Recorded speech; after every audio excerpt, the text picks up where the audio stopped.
All right.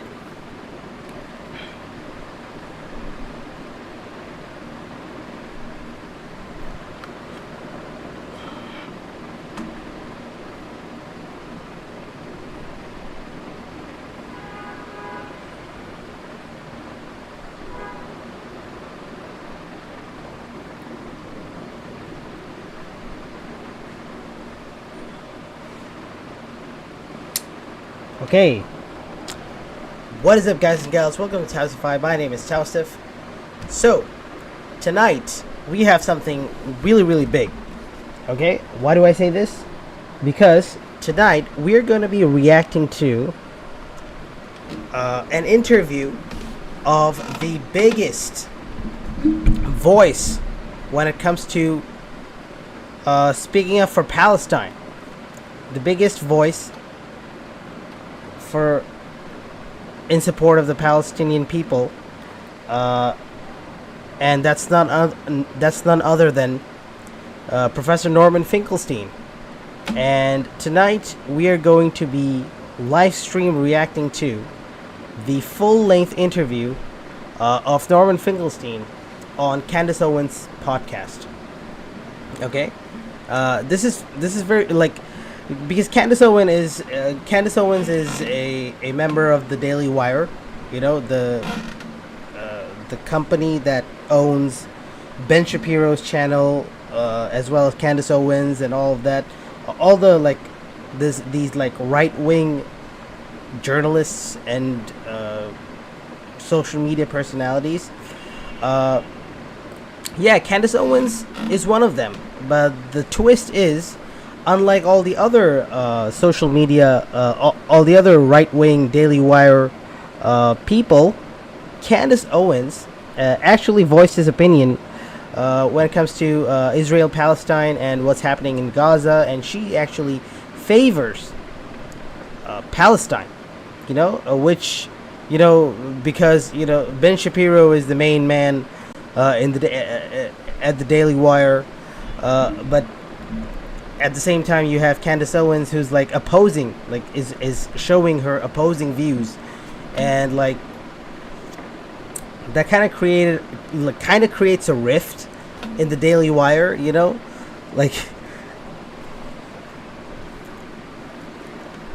So this is kind of big. I wonder what Ben Shapiro is gonna do now, because Norman Finkelstein has been the most vocal and the most loudest. And the most staunch, one of the most staunch supporters of Palestine. He himself is a Jewish professor. His parents are Holocaust survivors, right? And so that's big.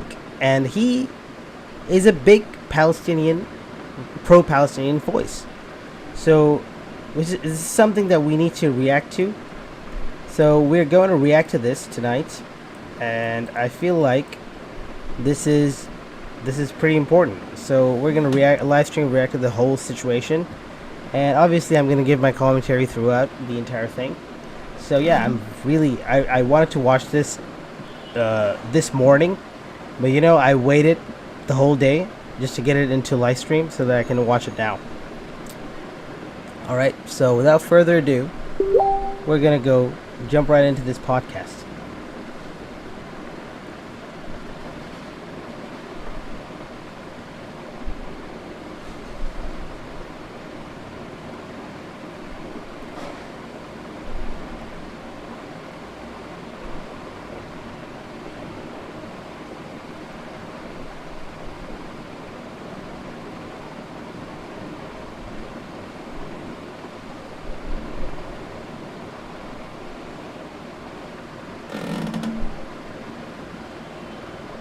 Alright, so we are going to jump right ahead and start this as it is. So here we go.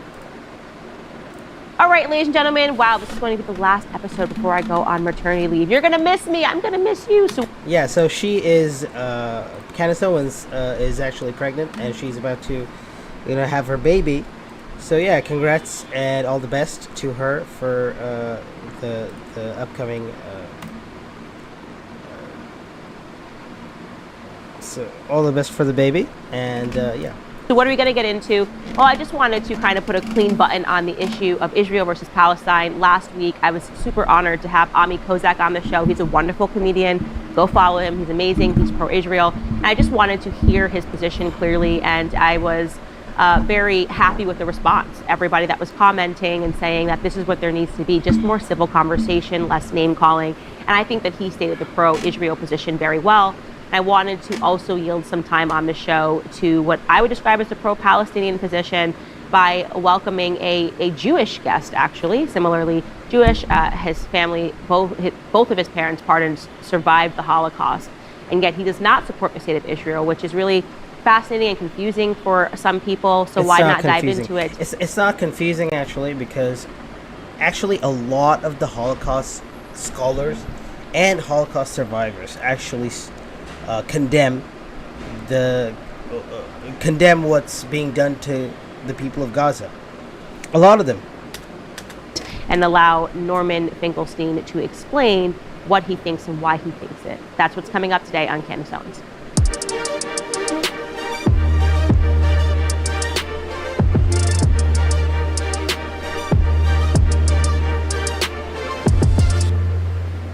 All right, guys, have you heard of Norm Finkelstein? Yes. If not, I look forward to introducing you to him today. Norman is a political scientist and activist whose primary fields of research are the Israeli-Palestinian conflict and the politics of the Holocaust. His parents are Holocaust survivors. We're going to get into that later. And in 2020, he was named the 5th most influential political scientist in the world.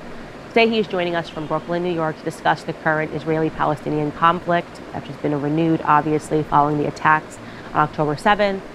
And I at first want to introduce my audience to him in the same way that I came about him. I happened upon a clip on Twitter years ago, and it was quite interesting to hear a Jewish man take this perspective when questioned by a pro-Israel student at the University of Waterloo. Take a listen.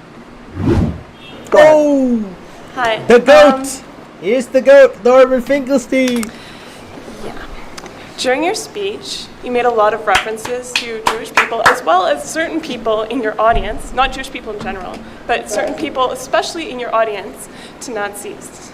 Now, that is extremely offensive when certain people are German. And they're also extremely offensive to people who've actually suffered under Nazi rule. I don't respect that anymore. Woo! I really don't. I don't like and I don't respect the crocodile tears the crocodile tears. No.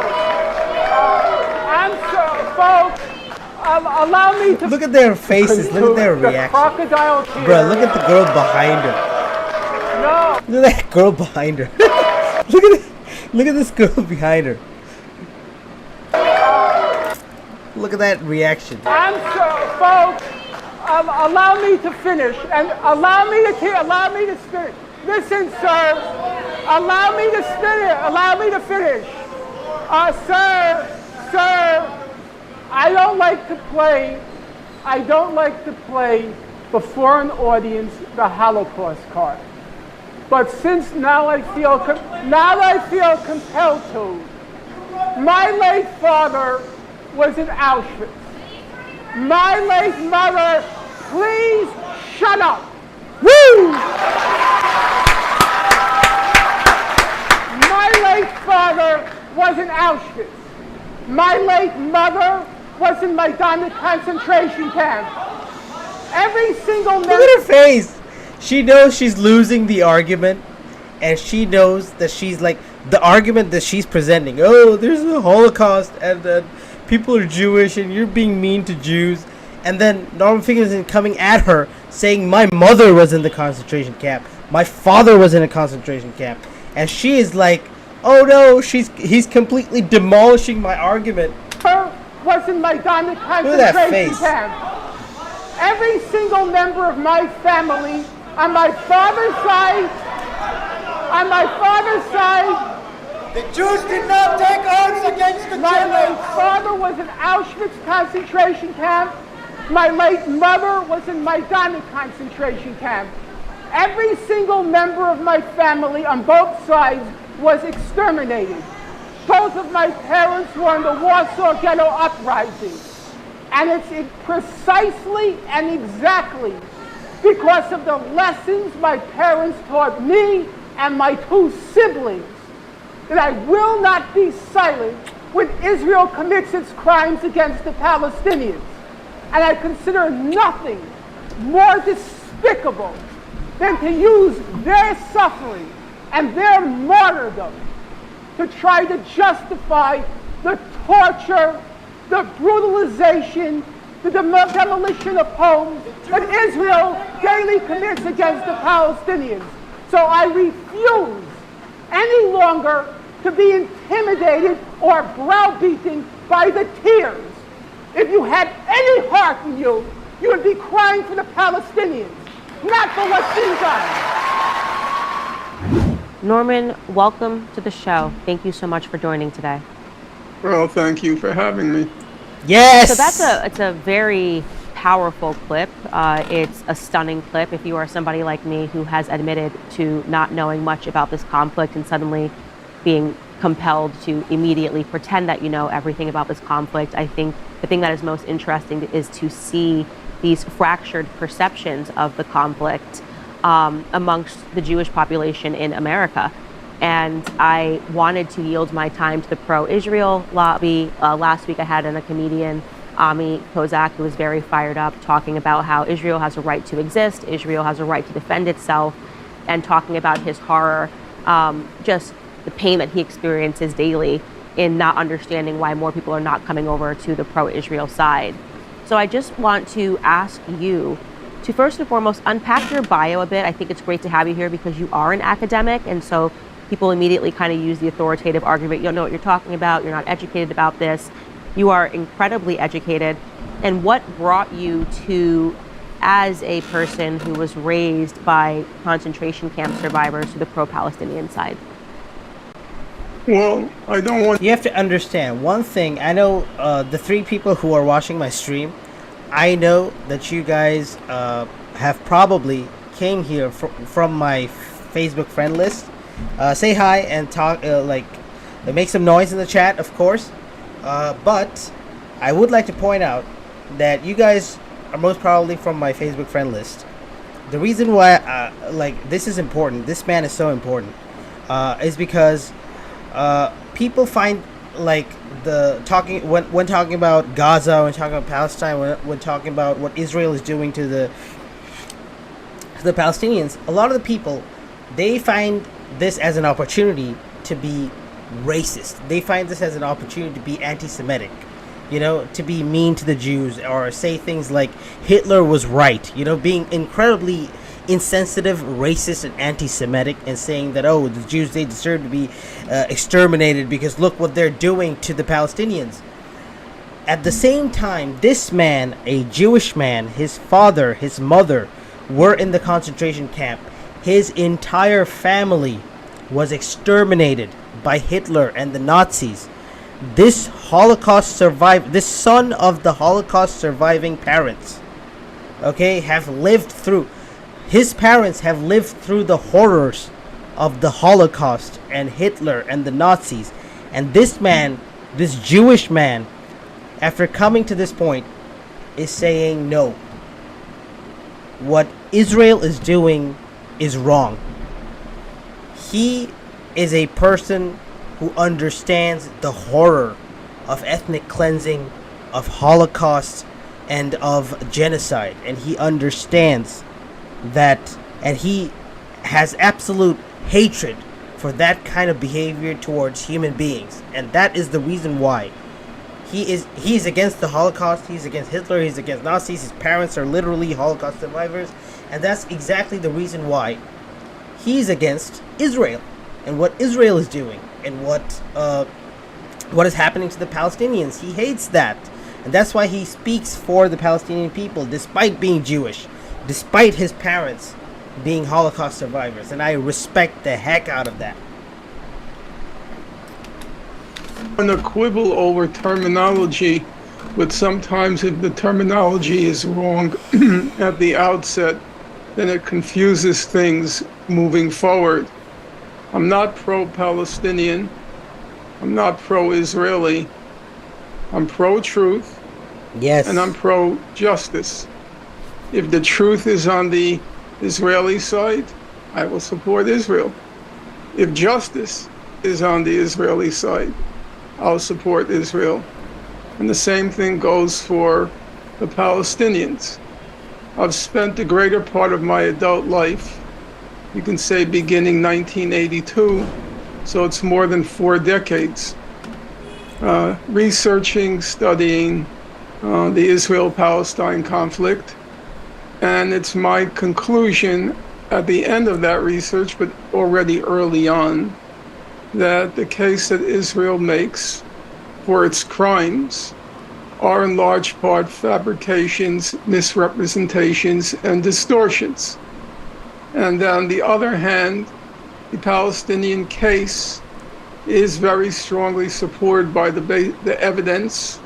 And when I speak about evidence, I'm not talking about what Hamas says any more than when I speak about Israel. I care much about what the government says. If you're serious about these sorts of things, the first thing you do is you try to search out sources which have a certain amount of credibility. So when it comes to the Israel-Palestine conflict, let's say the human rights dimension, you look at what respected human rights organizations have to say: Human Rights Watch, Amnesty International, the B'Tselem, the main Israeli information center for the occupied territories. You look at what the evidence shows, not based on biased sources or naturally biased sources, but on the available evidence. And I try to be a strict adherent of the 2 principles of truth and justice, and that's where I landed. And I think that's frankly where most of the world has landed.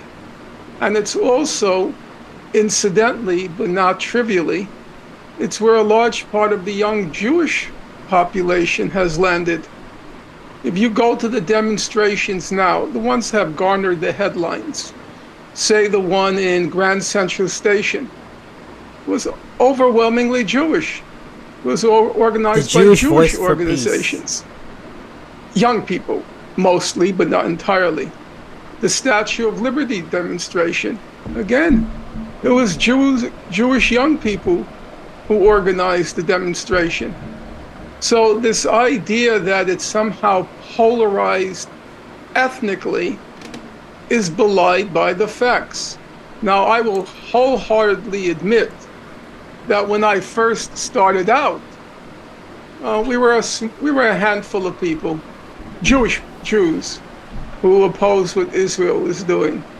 But the spectrum has radically changed in recent years. I'm just one among a large number, a sea of Jews who oppose what's going on, not because they're self-hating, not because they're indifferent to the fate of Israelis, but because the evidence is overwhelming. And it's impossible. You start out by saying you're not knowledgeable about the topic. Fair enough, there are 10,000 topics I'm not knowledgeable about, and where you have much more knowledge. I'm quite certain of that. But this is not a particularly complicated situation right now. The Israeli government is openly, unabashedly, flagrantly, blatantly, it's declared a war of genocide on the people of Gaza. That's not exaggerated language. The Prime Minister of Israel said in a speech which has been reproduced everywhere, he said, this is a war against Amalek, referring to the Old Testament. And what's a war against Amalek? Well, just open up the Old Testament. The war against Amalek is, in the Bible, God orders the Israelites to go and kill every single Amalekite, every single man, woman, child, every single donkey. What did the donkey do? Every single cow, all the cattle, all the livestock, the cows, the sheep, the goats, the babies, the men, the women, everything, to leave absolutely nothing. That's the battle. That's the war against Amalek in the Bible. It obliges Israel to kill every man, woman, and child.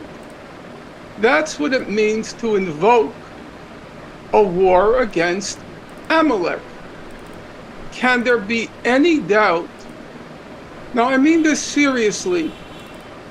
Can there be any doubt in the minds of any objective observer when Israel declares a policy of prohibiting any food, water, fuel, or electricity from entering Gaza?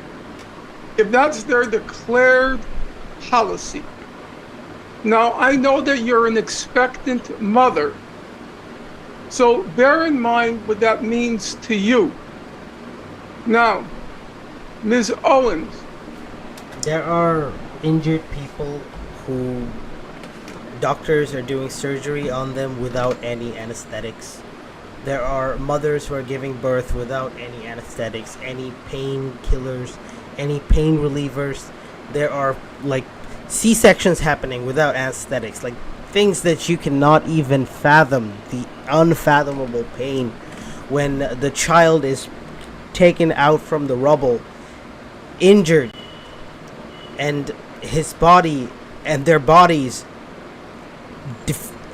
mutilated, and they're doing surgery on them without any type of anesthetics, completely fresh out of the rubble, and they have to do surgery on them, and it's unimaginably agonizing pain that these people are going through. It's just completely monstrous and demonic for any sane human being to say that this is okay. I'm not sure if you are aware that 1/2 of the population of Gaza, its total population is 2.3 million, about 1.15 million are children. They're like the child that you have and the child that you are expecting. Now, some people will say, I'm playing on people's emotions.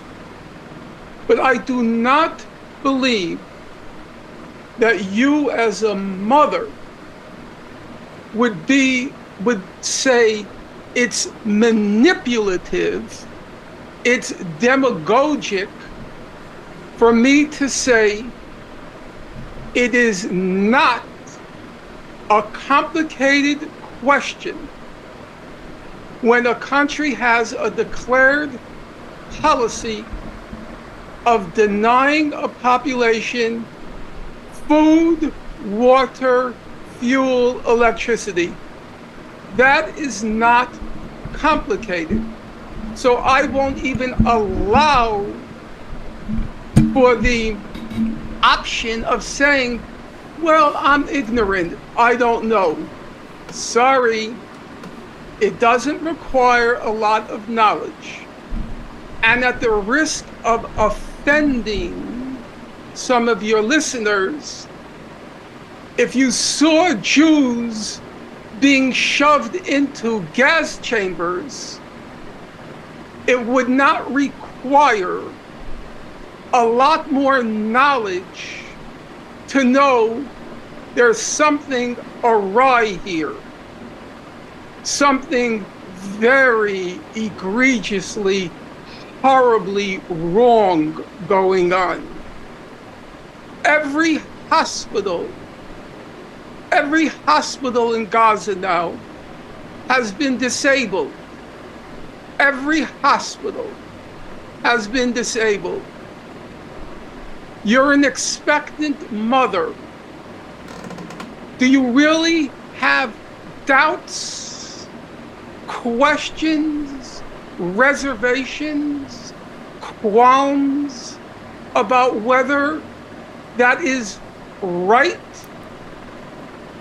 Every few years, literally every few years, Israel has a policy of what it calls mowing the lawn in Gaza. I've written quite a lot on those mowings of the lawn, but I have a question for you. And I do not believe these are rhetorical questions. These are factual questions. How do you react?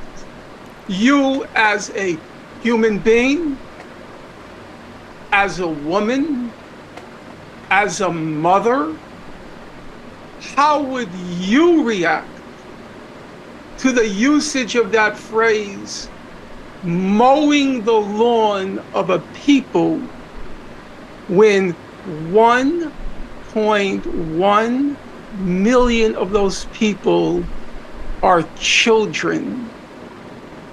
Do you get that?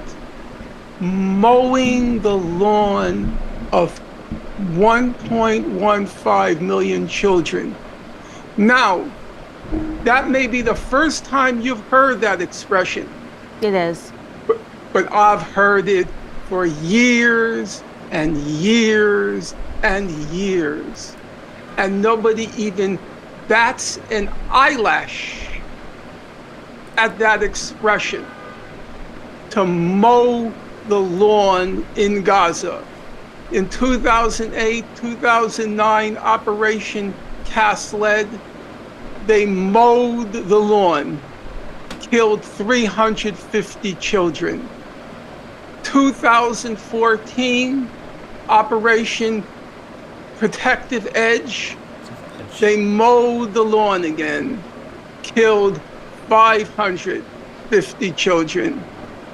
And now they're mowing the lawn again and have killed 4,000 to date, 4,500 children.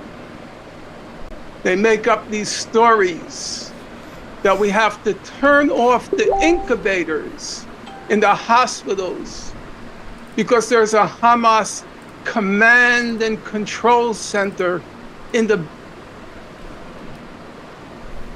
Just a moment, please. I got it. Basement, say, most recently of our...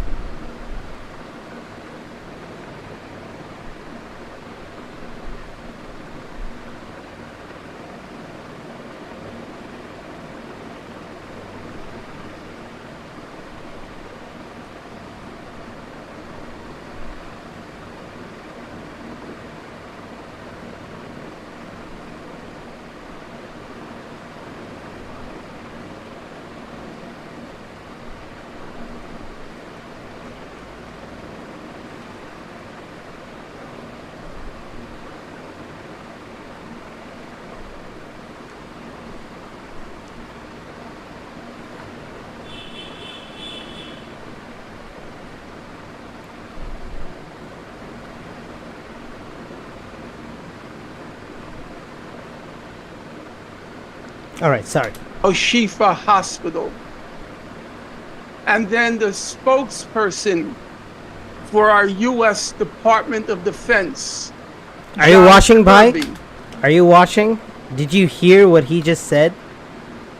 Did you hear the mowings of the lawn of 2008, 2009, 2014, 2021, and 2023? Did you hear that?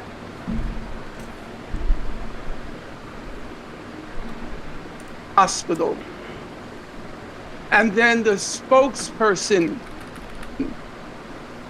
they make up these stories that we have to turn off the incubators in the hospitals because there's a Hamas command and control center in the basement, say, most recently of Al Shifa Hospital.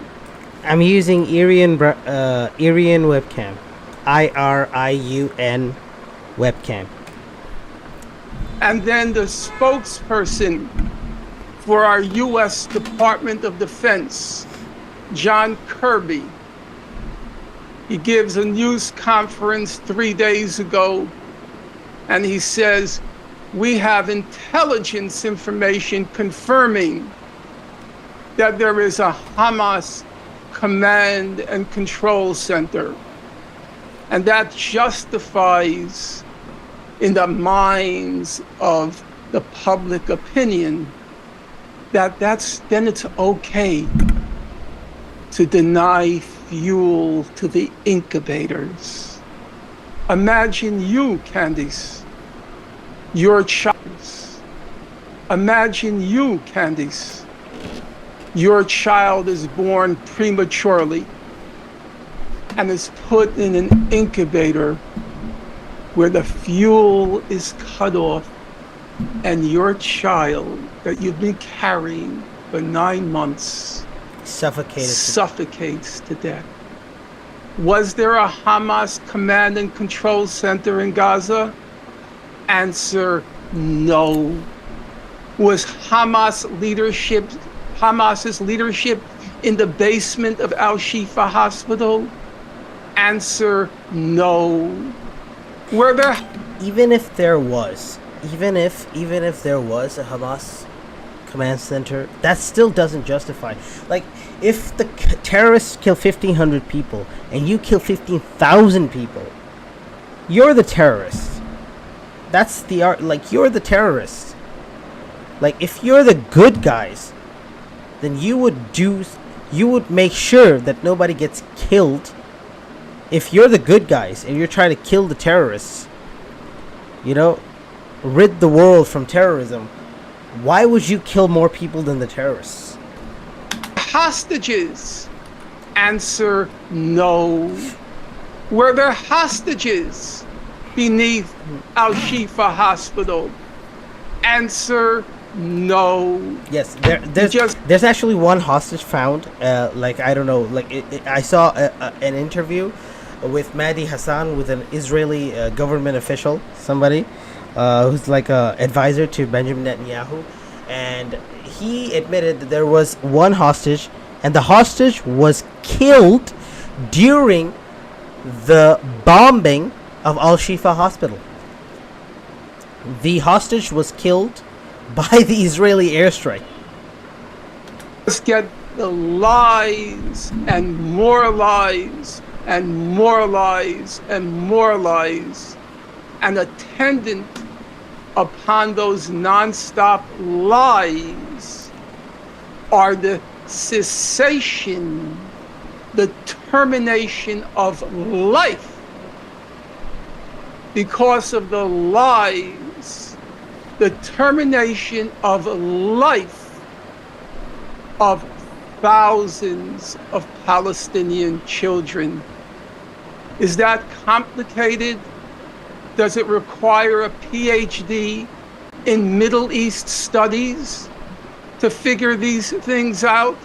No, it doesn't. In my book, at the risk of offending some people in the audience, and maybe that's why I react as I do when I see these things unfold before my eyes, it's as complicated as Jews, like my parents' mother on both sides, father on both sides, sisters and brothers on both sides.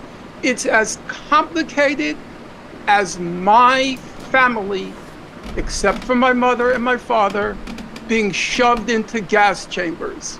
That's how complicated it is in my eyes.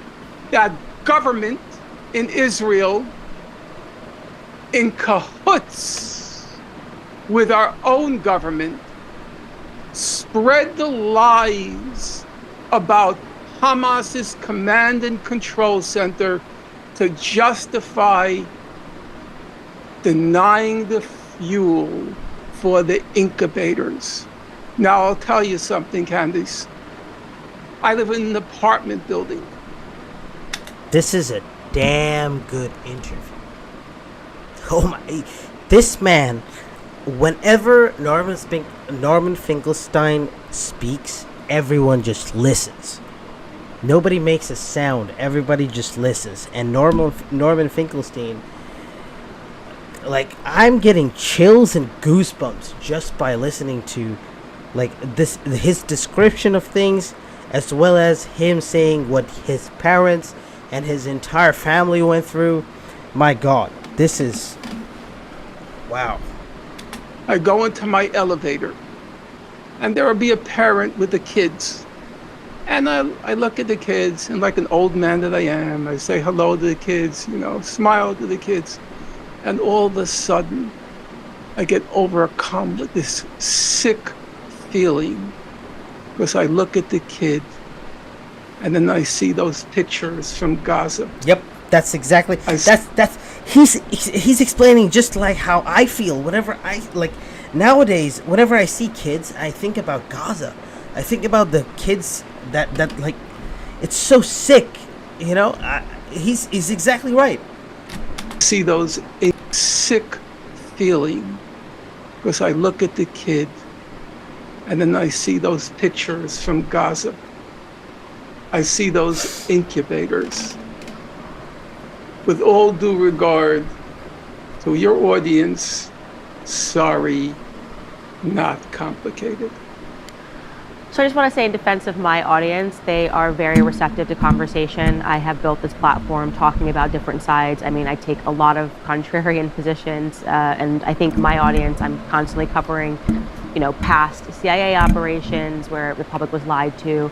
I have, critiqued even our own response and the killing of, 1 million Iraqi civilians over perceived weapons of mass destruction that were never found. So I do just want to say that my audience is not one way or the other. They're very open to conversation, just in defense of my audience. And the second thing I want to say is that I didn't mention your academic credentials at the top of the audience at the top of the show, because I felt that people needed to go, oh, well, he's allowed to say what he's allowed to say. I actually said that to push back against people saying that I wasn't educated and I wasn't allowed to ask questions. And so I'm saying, okay, well, he's educated, he's Jewish. Is he allowed to ask questions and present a different side? Just to let us skip through that process. Not to say that people require a degree to feel something. I mean, if you know anything about my story, I don't think that. And if you have followed my commentary, I am very struck by the lack of inhumanity that I am seeing from both sides. And I mean, I don't understand how people can be so angry at Israelis that when you see a dead Israeli child, you don't feel something. And I do not understand why people need to, as I said yesterday on Tucker's program, button the issue of saying, when you see a dead Palestinian child, oh, but it was a human shield. That's not my reaction. I had a very emotional reaction to seeing a dead Palestinian Christian child pull from the rubble, and she looked like my daughter, and I cried. So I am not beyond my humanity here. I don't need a PhD to feel that humanity, and it is why I said that I wanted to make sure that both sides are being represented here. Now, what I do want to ask you is, you talked about mowing the lawn, you said an Israeli government policy. What do you mean by an Israeli government policy? What specifically are you talking about? Because that is something that I am ignorant of, and I would just like you to explain where that comes from. Okay. Now, I've been accused of going on and on and on and on, so you'll have to at some point say, okay, you explained that enough, let's move on. The basic picture is this, and I admit everybody has an arbitrary starting point, so people may not agree with my starting point. So let me just give you the very basic picture as I see it. In 2006, our government, it was then President Bush, it was in that period, you might recall, what was called democracy promotion.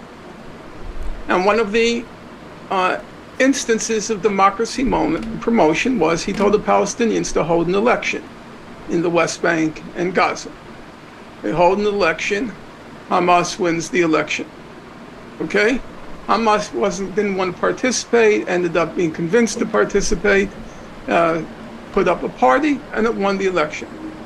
Jimmy Carter, who you know because you're from the South, and former president, he monitored the election, and he said completely honest and fair election. I'm quoting him word for word.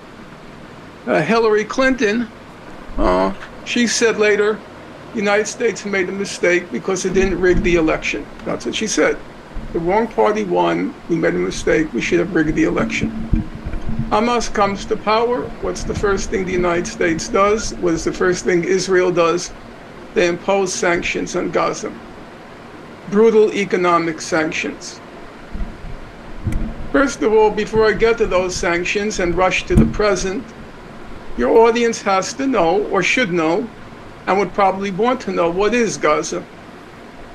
Gaza is 25 miles long. For those in your audience who are joggers or runners, Gaza's its length is less than a marathon.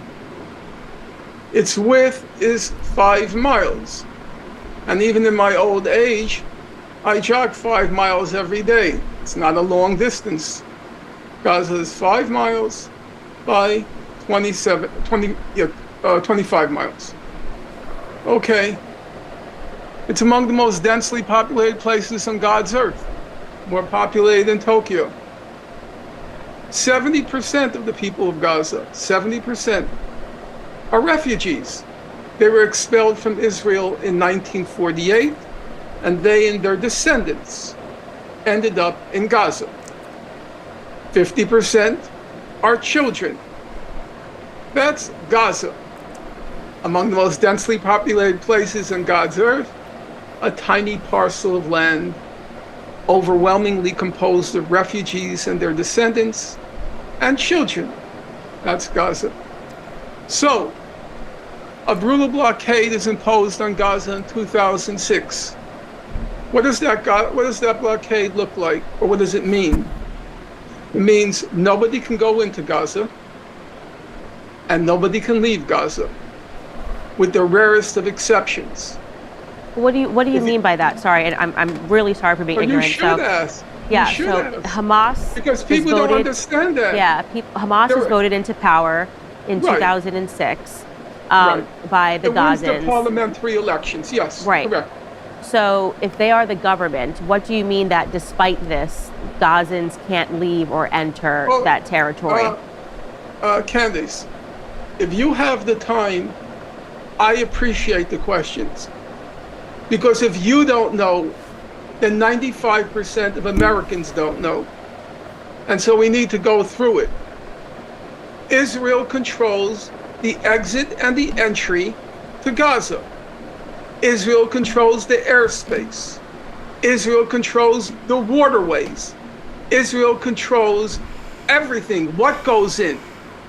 There was a period when Israel denied chocolate, as in bonbons.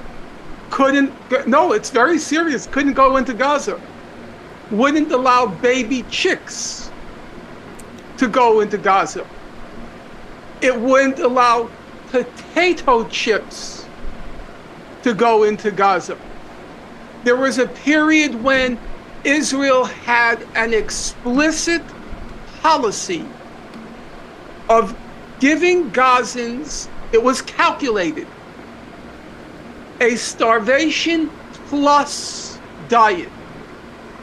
A diet that just hovered above starvation.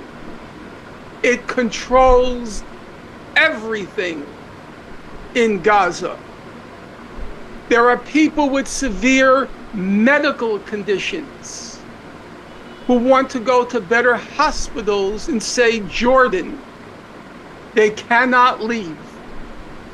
They cannot leave. Gaza is half the population, suffers what international humanitarian organizations call, quote, severe food insecurity, which is to say half the population of Gaza never felt what it was like to have a full stomach. You've been to Gaza. Half the population of Gaza is unemployed. Among youth, it's 70%. Highest unemployment rate of any area in the world. Now, That's the facts, the discrete, the separate facts. Have What's you the been to total- Gaza, Norm? Yes, I've been to Gaza. Yeah, I think I read that in your bio. You spent some summers there. No, I spent summers in the West Bank. Okay, so But not in Gaza, but in the West I took Bank. two trips, I think, to Gaza. But you know, at my age, I can't even remember how many times I was there. But I think I was there 2 or 3 times. Yeah, 3 times. In any event, if you take all the facts together, what do you get? David Cameron, the former Conservative Prime Minister of the UK, he described Gaza as an open-air prison.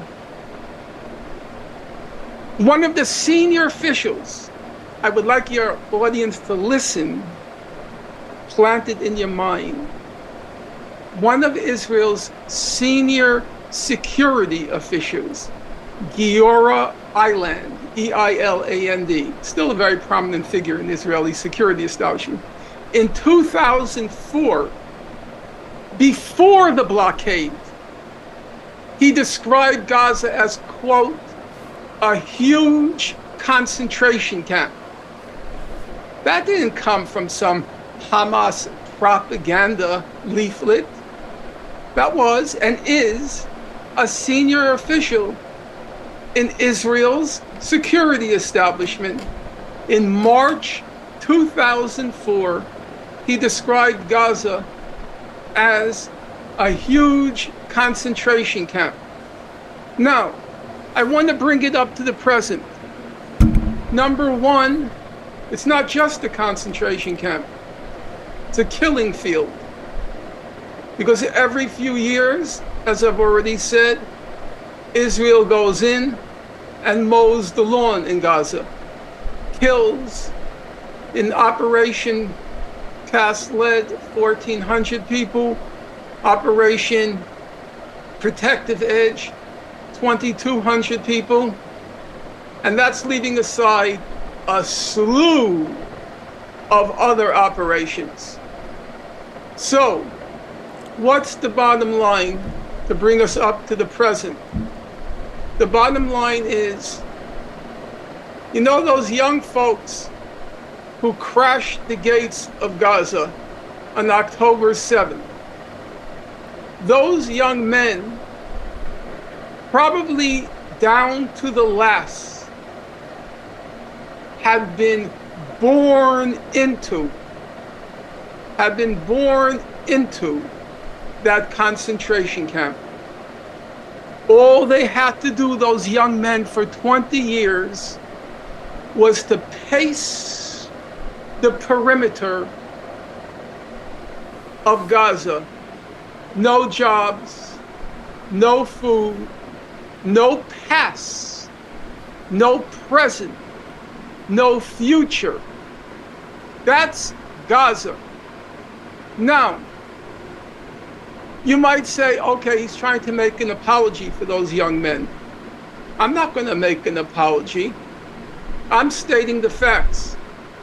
Now, you know, Candace, in our own history, we had the slave rebellions. Okay? Take the case of Nat Turner. I was recently reading about Nat Turner. Actually, a very interesting guy. He was a brilliant fellow, you know. He had this prodigious knowledge of the Bible. White folks acknowledged Nat Turner was a very smart guy. One of his biographers says that Nat Turner was consumed by rage because of, and I'm quoting the biographer now, because of the prodigious chasm between what he possessed in intelligence, maybe even genius, the aspirations he harbored on the one hand, and then on the other hand, he was born into slavery. No past, no present, and what caused the rage inside him, says his biographer, no future. So, when Nat Turner and his Confederates erupt in rebellion, truth be told, the order he gave was kill all whites. That's what they said. And they did. It was only 2-day rampage, but they beheaded babies. They did terrible things, no question about it. But nowadays, the story only begins with October 7th. Do you think it's right, Candace, when discussing Nat Turner, not to ask any question except, isn't Nat Turner a human animal because of what he did on the rampage? That's the beginning. Not to mention that Nat Turner.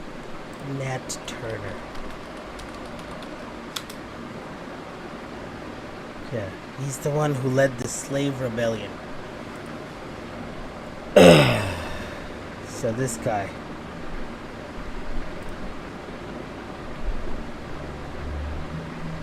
Nat Turner.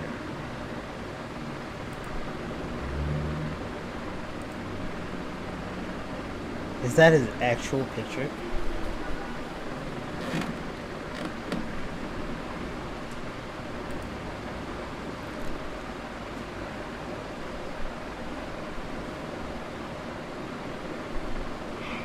He lived for 31 years. He died at age 31, I think. Riddick Turner.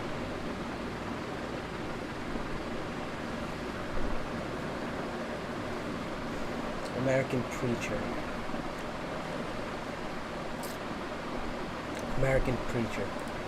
Okay. Was born into slavery? Isn't that a relevant fact when you try to gauge and understand what happened in the Nat Turner Rebellion? But we're not allowed to mention anything before October 7th. We are not allowed to say that those young men were born in a concentration camp. By definition and description of a senior person in Israel's security establishment. We have to start with October 7th and white out, to use the current lingo, to cancel and erase their existence before October 7th. And just as it's morally depraved to forget that Nat Turner was a slave, and a very smart one at that, it's equally morally depraved to forget where these young men came from. I would concede your point about Nat Turner, and if we were talking about the spectrum of what he did, to not mention the fact that he was born a slave and the things that he lived through. When I had Ami on the show and he was sort of discussing, because I was saying that in the immediate aftermath, we've had people that are being called anti-Semitic, even for questioning, the IDF's response and how long it took them to respond to what was going on. And those people being castigated as anti-Semitic, to me, doesn't seem fair.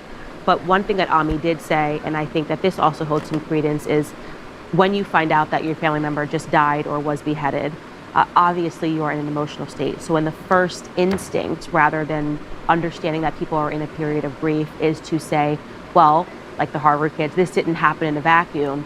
It becomes more of a timing thing more than anything else. And I think that in the immediate aftermath, and to discuss things as wide and academically as you're trying to discuss it, people are not keen to listen to that. They want you to just acknowledge that there's hurt and that there are innocent people in Israel that were killed, and they weren't the ones that enforced any of these past policies that you're talking about.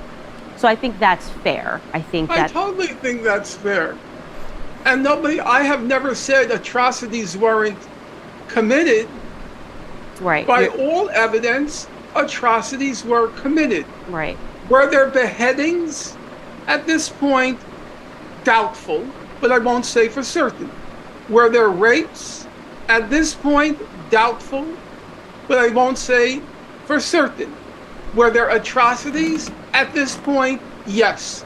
I'm not going to. I have a credo in life. Never quarrel with facts. Never quarrel with facts. That's my credo. I made some errors in previous interviews. People send me emails. They said you're in error there. Of course, nobody likes to have to admit an error, but I had to fight my own ego and say, you're correct.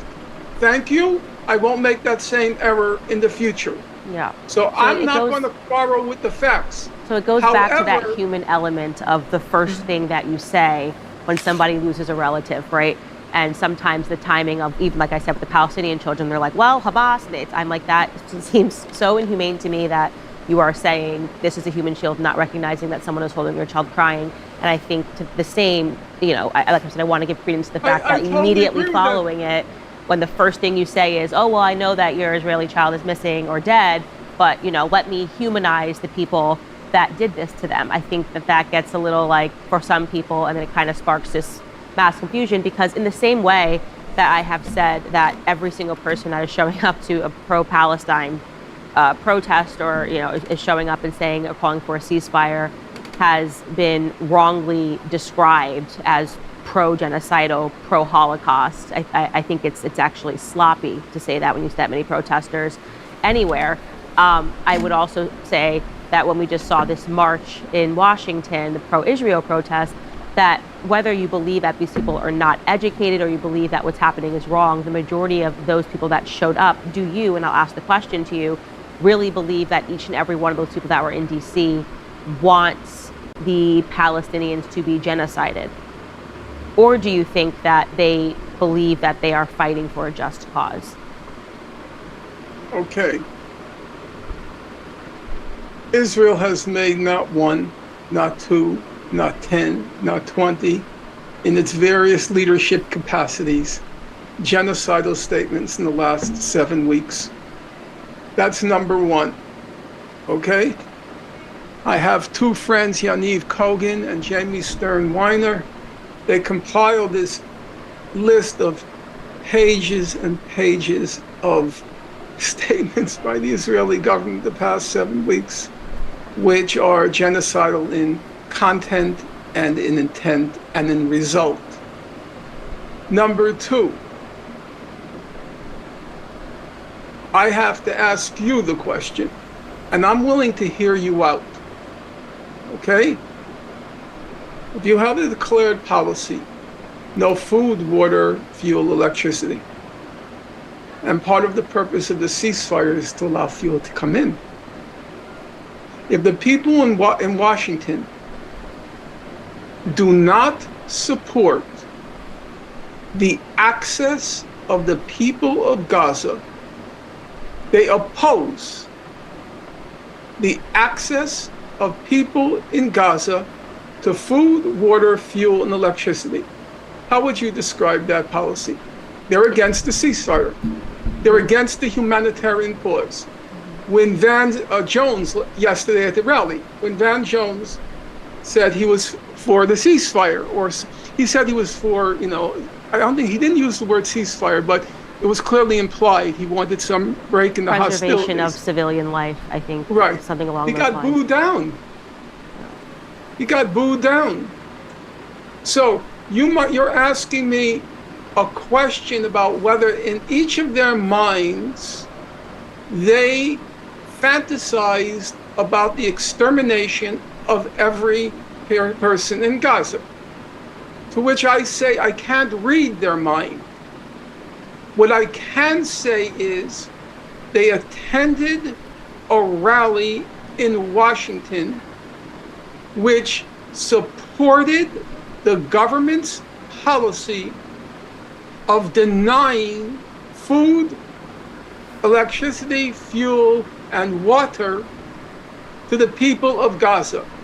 That, again, in my mind, but you can disagree with me, is not a complicated question. That is a very rational decision to support genocide. That's a rational decision to support genocide. It does not require, as I said, What do you make of their arguments? Well, if they just turn over the terrorists, then they would have everything back. If they just turned over the terrorists, pardon me, I misspoke. If the terrorists just turned over the hostages, they would have everything back. Well, there are two answers to that. And again, I'm going to encourage you to keep asking me the questions. Number one, that's not Israel's declared policy. Its declared policy is to wipe out or expel the population of Gaza. Israel has repeatedly said, we do not accept the distinction between the civilian population and Hamas. They have repeatedly said, we are going to flatten everything in Gaza and turn it into a tent city. You can find numerous statements. So it's not true that the goal now is to return the hostages. But for argument's sake, let's agree that is the goal. I'm all for freeing the hostages. However, all the hostages, the 240 Israelis being held hostage, and the 2.3 million people of Gaza who have been held hostage for 20 years. Yes. So free the hostages, free all the hostages. By international law, that blockade of Gaza is a crime against humanity. Under international law, there are three kinds of crimes. One, you of course know, war crimes. And then there's a second kind called crimes against humanity. And then the third crime, of which you of course know, genocide. What's happening now in Gaza hovers between a crime against humanity and a genocide. So, a couple of questions I want to ask you, just to push back on your point about a genocide. I had actually sent a tweet a while ago. I was actually referring to Brian Mast's commentary in Congress, which I found to be unacceptable. The concept that there's no such thing as innocent civilian life on one side of the conflict, to me, is abhorrent language. I covered it on my show, and I think it sets the stage. I think what he said, I hadn't heard the Israeli government say that, but because I'm always responding to American politics, it was dehumanizing, and it makes a justification for killing everyone. But what I want to ask you about your perspective, and it is a genocide. First and foremost, what would be the upside if you were the Israeli government to committing a genocide against the Palestinian people? I'm just playing devil's advocate here. Sure. You see people protesting all around. Why would you think this is something that you're going to get away with if that is in fact the goal, with everybody watching? Okay. If you allow me, there are two separate questions. The first question is whether it's a genocide. And as I said, at the risk of boring the audience, if you deny food, water, electricity, and fuel, it's a genocide. That to me is a no-brainer. However, there is the question that you just raised, a perfectly reasonable question. And the reasonable question is, why? Is it something in the Israeli DNA? No, I don't think so. Because Gaza for them, for Israel, has always been a problem. Because they refuse, if I can put it this way, they refuse to just languish and die in a concentration camp. They refuse. And so periodically, you know the famous expression, wherever there's oppression, there's resistance. So periodically, there is resistance, and Israel mows the lawn. But after October 7th, it decided, number one, this was obviously a resistance of a much higher magnitude, what happened on October 7th. And also, it was an opportunity It was an opportunity to solve the Gaza question. Now, during the first week, and we're not talking about ancient history now, we're talking about 5 weeks ago, 6 weeks ago. During the first week, they were hoping to expel all the Palestinians to Egypt, an ethnic cleansing, just clean out Gaza. That was the goal. It didn't work because the head of state of Egypt says, no, Gaza is your problem, not ours. You're not going to put all these people in the Sinai desert, and it's going to become our problem. So that option was no longer available. With that option no longer available, how do you solve the Gaza question? You destroy Gaza. You make it uninhabitable. You turn it into a howling wilderness. And you kill off as many people as you can get away with, given international public opinion, which always acts as a constraint. And you have to acknowledge that Israel has been quite successful. Do you know that more children have been killed in Gaza in the past 5 weeks or 6 weeks? More children have been killed than in every other war zone in the world combined in the years 2020, 2021, and 2022. Okay, so I had somebody, Dave Rubin, actually, when I just made the blanket statement that genocide is, any aspirations or dehumanizing talk is always wrong, again, in reference to Brian Mast's speech in Congress. And he pushed back on this, thinking that I was talking about the Israeli government. I wasn't, but he did share a chart in which he showed that, since Israel has been its own sovereign nation, that the Palestinian population has grown. And I think his intent in sharing that was to say, well, if they were trying to commit a genocide, why would they allow the population to grow? So, and I don't have the exact numbers available to me. I'll try to splice this in after so people can see it. What do you say to that?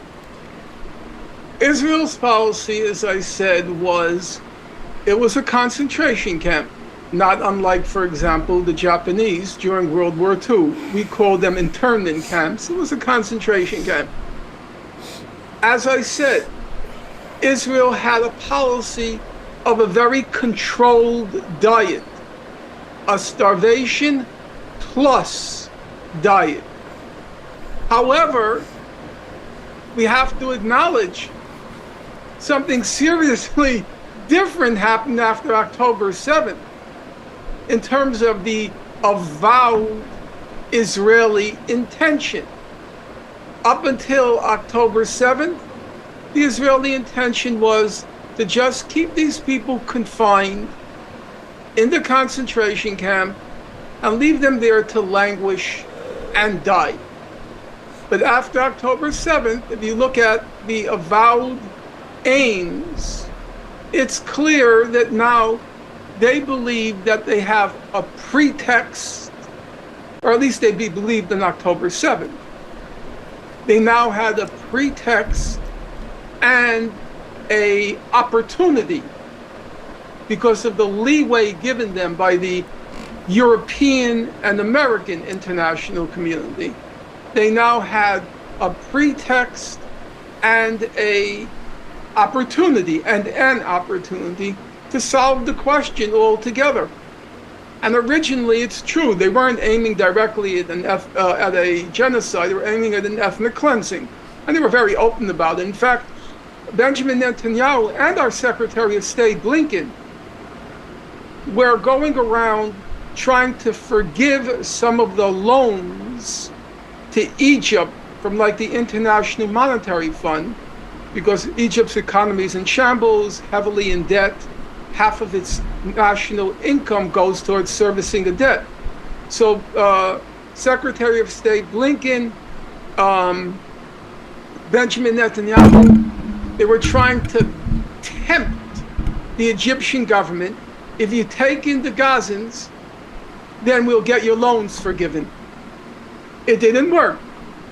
Egypt said, thanks, but no thanks. And then at that point, Israel was presented with a dilemma. What are we going to do? We want to solve this problem. And we have to say they're well on their way. 50% of the homes in Gaza, 50% have been either flattened or severely damaged. 50%. Now, Candice, I'm going to again ask you, I'm not going to ask you from a technical point of view, from the point of view of scholarly competence. How would you feel? 70% of those people already lost their home.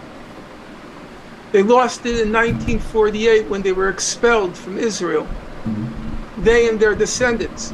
They live in refugee camps. They never had a home. And now for the second time, half the population has nothing to go back to. Do you know what it means? Actually, that's a rhetorical question because of course you know what it means. Do you know what it means to go back to your neighborhood and your neighborhood is flattened?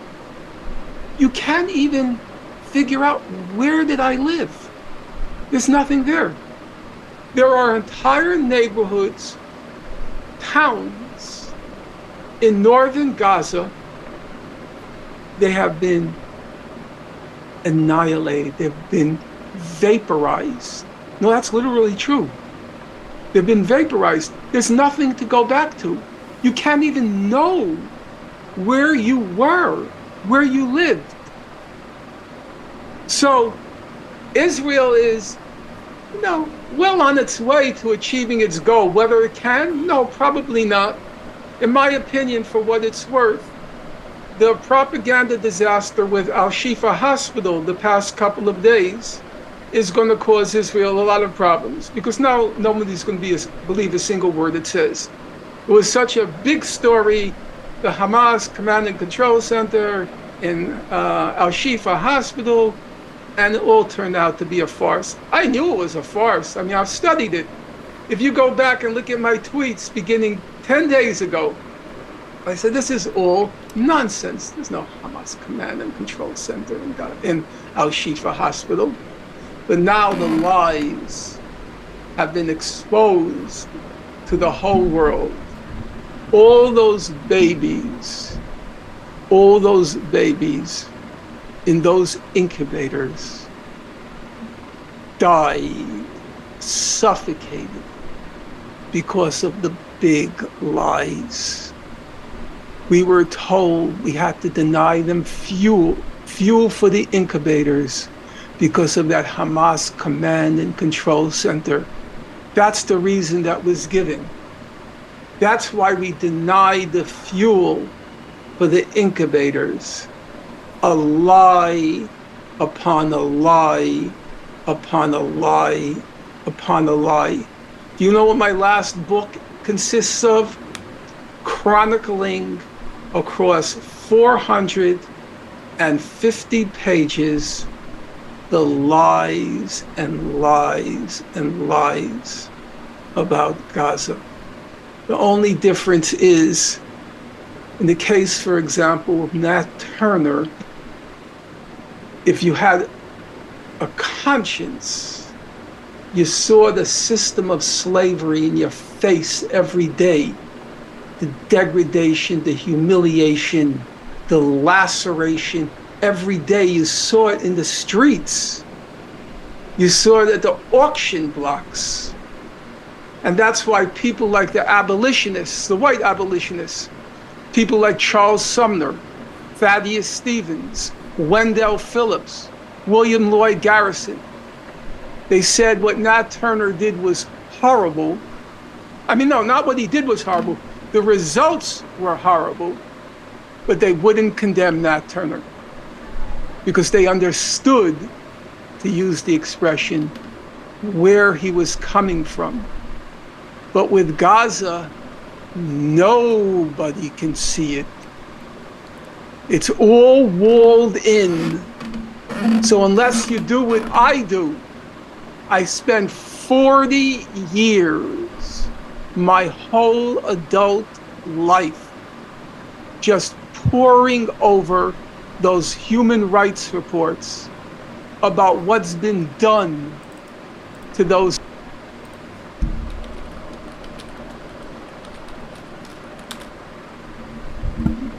69 years old.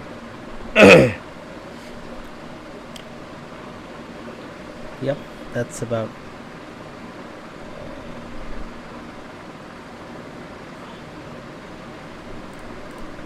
People about what's been done to those people. But if you didn't do what I do, you really wouldn't know. That's why everybody thinks, yeah, we should start with October 7th. That's when the story begins. But you know what? That's not when the story begins. That's where the story climaxed. After being born into a concentration camp and living in that inferno for 20 years, they finally resolved to revenge the curse that had been inflicted on their lives. That's the difference with the slavery. The slavery, you saw it, but not with Gaza. Nobody knows the world's most best concealed secret. As Baruch Kimmerling, the Hebrew University sociologist, he said, quote, Gaza is the biggest concentration camp ever to exist. The biggest concentration camp ever to exist. But everybody wants us to believe the whole story begins on October 7th. Okay, so you can understand, first and foremost, that if you're a Jewish person and you're watching this and you're watching posters being pulled down in New York City and you're listening to a Jewish person give what sounds like not a justification for October 7th, but it, I guess, I don't want to put words into your mouth, but how would you say what you're describing? I'm going to, Candace, I'm just going to throw the ball back in your court. If you said that, well, yeah, what he did, what happened in that Turner Rebellion was horrible. 60 white people, they were, decapitated, hacked, and you said, yeah, but you know what? You can't forget the fact that Turner was a slave. Is that making an excuse? When were you banned from? You are banned from Israel. Is that correct? Twice. Well, the first time I was not allowed in was 1988. However, I was quickly able to land on my feet and get in through another entry point. And then in 2004, I was banned for 10 years, but it was renewable.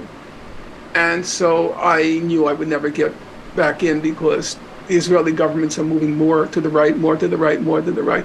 So if they banned me in 2004, they weren't about to let me in 2014 or 2024. So what do you make of the people, and this was something that Ami was saying to me, that he's been to Israel many times, I've only been once, that say that the Arabs and the Christians and the Jews are living happily together in Israel as evidence that what's happening in Gaza is unique because of Hamas and their terrorism?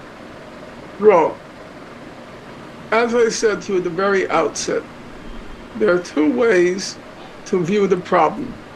Repeat the statements of your side, or to look for human rights organizations, humanitarian organizations, and see what they say.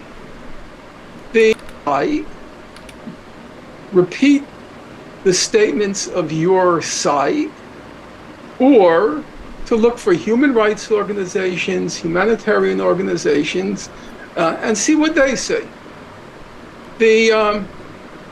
main Israeli information center for the occupied territories, human rights organizations called B'Tselem. About 2 years ago, B'Tselem put out a report. It said there's only one state from the Mediterranean Sea to the Jordan River. There's one state. It includes Israel, the West Bank, and Gaza. And they said that one state is anchored in the principle of Jewish supremacy. That's what they use. That's not my term. They say anchored in the principle of Jewish supremacy.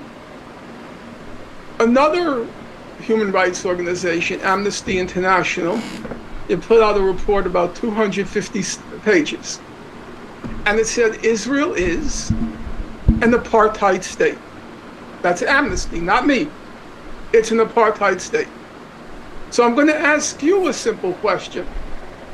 Do you think Arabs living in a Jewish supremacist state, that's what B'Tselem called it, or Arabs living in an apartheid state, do you think it's credible on its face, without knowing any other facts, do you think it's credible that the non-Jews are happy there?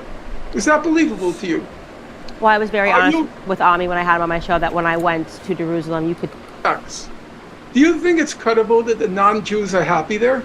Is that believable to you? Well, I was very honest with Ami when I had him on my show that when I went to Jerusalem, you could feel the tension in the air. When I walked through the Muslim quarters, you could feel that these people hate each other, and that it felt weird to me walking through the Muslim quarters. And you know the civil rights era. Do you remember what the South always said? That our darkies are very happy here, and it's only those northern agitators that are causing the troubles. They're very happy. I actually did correlate it and said that that's why I felt weird walking through the Muslim quarters, and then they called me stupid and said that I didn't understand that. Yeah, unless you agree with them, you're stupid. Unless you agree with them, you have to deny all of your experiential and academic knowledge. Otherwise, you're either stupid or an anti-Semite or a self-hating Jew. There are all these labels now. You can be a self-hating Jew, you can be an anti-Semite, you can be anything for all I care, but that doesn't change the facts. I don't care what motivates you. I'm interested in truth. And I do not believe it's credible that Arabs living in a Jewish state that's based on the principle of Jewish supremacy, or Arabs living in an apartheid state, are happy. And I would say that's as credible as black people in the South were happy during the Jim Crow era, or even the era of slavery, where they said, you know, these people are children, they're not yet competent to govern their own lives, so we're doing them a favor by enslaving them and preparing them for civilization.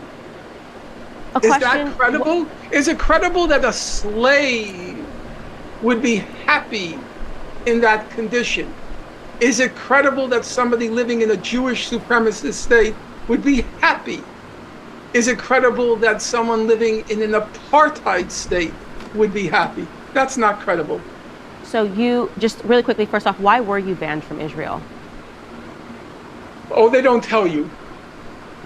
Okay. They're not obliged. You know, it's a sovereign state. They can say you're not coming in. Yeah, in the same way that if I apply for a visa to China, they can say you can't come in. I mean... Yes, well, I can't deny them that right. That any sovereign state has the right.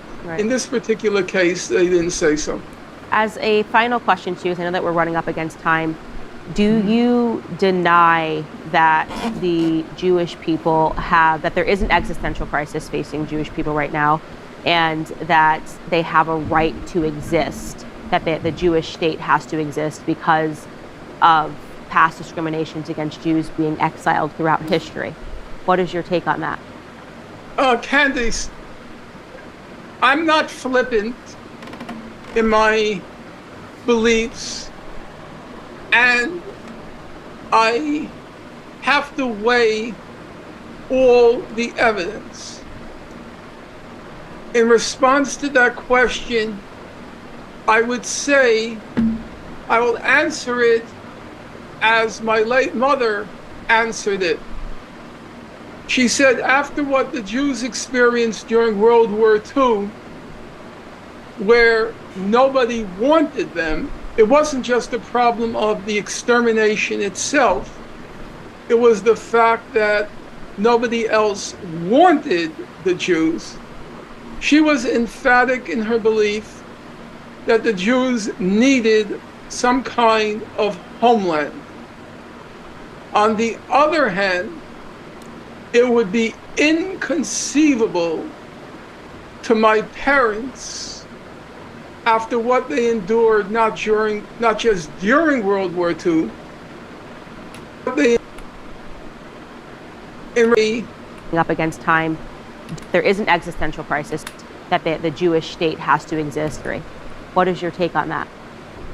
Candace, I'm not flippant in my beliefs, and I have to weigh all the evidence. In response to that question, I would say I will answer it as my late mother answered it. She said, after what the Jews experienced during World War II, where nobody wanted them, it wasn't just a problem of the extermination itself. It was the fact that nobody else wanted the Jews. She was emphatic in her belief that the Jews needed some kind of homeland.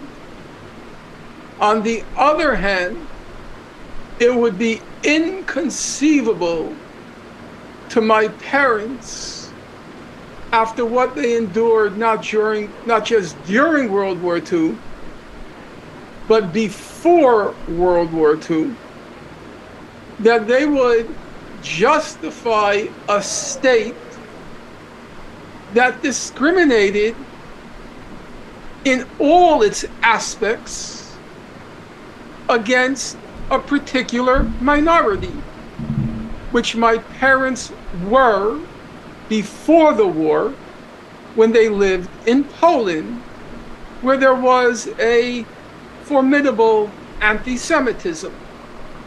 So my view is that one has to figure out a way to reconcile what seems like contradictory positions. I won't call it the right, I would call it the consideration of a place where Jews feel a place of refuge, with the absolute equality of rights between all citizens of that country. It is inconceivable to me, in light of my family history, to support a Jewish supremacist state in exactly the same way I am certain you could not imagine Candace in any shape, manner, or form, in any circumstance, ever supporting a white supremacist state. I don't know you I only saw you once when you were on with Dr. Cornel West. That's it. I'm not a web person. It's not my thing. Okay? I'm old-fashioned. I'm a book person. But without knowing anything about you, I still will say it's inconceivable that in any way you would concede any ground to a white supremacist state. And so it would be utterly unconscionable for me, in particular, given my family history, to concede any ground, a jot, an iota of ground, to a white, or I should say, to a Jewish supremacist state. Now, I said I recognize there's a tension in the two statements I made about the Jewish need for some kind of refuge, and yes, and we have to work out that tension. I don't think it's unsolvable. It can be figured out how to, reconcile what might be considered opposites, but there has to be a reconciliation which does not concede any ground, not a jot, not an iota, to a Jewish supremacist state. That is a repugnant idea to me. It's a repugnant vision to me. Just as I said, I can tell without any doubt you would not concede any ground to a white supremacist state. Well, Norman, we are out of time, and I hope that you feel that your positions, I've given you all the time to present it in the same way that I allowed Omi Kozak to present his positions. You were absolutely wonderful, and the more aggressively you challenge me, the more the truth comes out. And the goal has to always be truth, and on the foundation of truth, justice. And I'm a big believer that in times like this. I thank you for having me on, and I look forward to seeing you again. Thank you so much, Norm. And guys, I just want to say in conclusion, I hope that I asked the right questions here. I hope that you guys understand that I am trying to be considerate to both sides, that if I believe that people are being well-meaning in their intentions by having Ami Kozak on as somebody who is pro-Israel, by having Norm on as somebody who doesn't describe himself as pro-Palestine but has a different perspective as a Jewish person. I have allowed both sides of the Jewish equation to present their arguments without smears, without yelling. I believe in times like this, especially when there's high tension, we need more speech, not less. No libeling, no smearing, but genuine conversation. As I've said since the beginning of all of this, we are all being demanded to take a side. If you aren't educated about it, it's okay. It's okay to ask questions. It's okay not to like the answers you hear. It's okay to go down, and you should 100% with everything that he said. Go fact check it. Go listen to it. Don't just believe because he said it, but go on your own pursuit of knowledge. And the same for things that Ami Kozak said. Ladies and gentlemen, I just want to remind you that's all the time that we have for today, but also this is my last show before I go on maternity leave. And so I was just trying to get everything in there. And hopefully you guys feel that we have been genuine in our pursuits, even though I am sure that this will be taken and torn apart and people will not want to hear different perspectives, because that's what happens when people become tribal. But the more we listen, the more we understand, the more that we are able to come and formulate our own opinions based on fact and not based on immediate emotions. So you guys, with that said, next time I see you, I will have another child. I will be a mother of 3, which seems absolutely crazy to me. It's happened so fast. What an amazing blessing. I am so grateful to all of you guys for this wonderful year that we've had. The first full year of the podcast being out, everybody who has subscribed to this channel. And I hope you subscribe to it because you see that even if I don't get it right all the time, that from the bottom of my heart, I am honest and really trying to understand all of the issues that are happening around the world. I could not be here without you guys and your tremendous support of me always, everywhere, always having my back, always being willing to listen. And so as we head into the Thanksgiving holiday, I want to just say how grateful I am to each and every one of you for the platform that I have, for the continued platform that I had. Genuinely, I love you guys so much, and I will see you all in the new year. Okay. So that's it. What an awesome interview, because Norman Finkelstein's speech and his eloquence is just so, like, when he's describing, he gives such a vivid description and such a passionate voice that you have no intention other than to listen. And I, at times, I felt like such deep emotions. I felt emotional because of just how the way he was describing both what the Jews had to go through, especially Norman Finkelstein's parents and his family had to go through, as well as what the people of Gaza and Palestinians are going through. And the way he describes it is just extremely passionate and vivid. you can almost see, like you can see it in your head. Imagine it, envision it in your head as he was describing things, and it's just what's happening. What has, first of all, I have to say, what has happened to the Jewish people during the Holocaust? People like Norman Finkelstein's parents, what they had to go through, and the families that had to, like, and his all the relatives and family members who were executed. What the Jewish people had to go through in the Holocaust, absolutely horrible. And Norman Finkelstein describes it very passionately. So just as what happened to the Jewish people, that was horrible, what is happening now to the people of Gaza and the Palestinians, that is also extremely, extremely tragic and extremely, extremely horrible. And the way he describes it is just so passionate and so deep and so vivid that you have no other intention but to listen to him whenever he speaks. And when Norman Finkelstein speaks, everybody just listens. And yeah, so that was an awesome, awesome interview. Couldn't keep my eyes off of it. Couldn't keep for a single second. Right? That was how captivating this interview was. Like, seriously, I enjoyed it very much. Very, very informative. Very, very educational. So I hope you liked it. I hope you liked my input, my thoughts into it. I hope you like my reactions. If you joined the live stream, or if you're watching it afterwards, make sure to hit the like button. Make sure to subscribe to my channel, Taustify, if you haven't, and make sure to hit the bell icon so that you get notified every single time I upload a new video. And with that being said, until next time, be good and stay Taustified.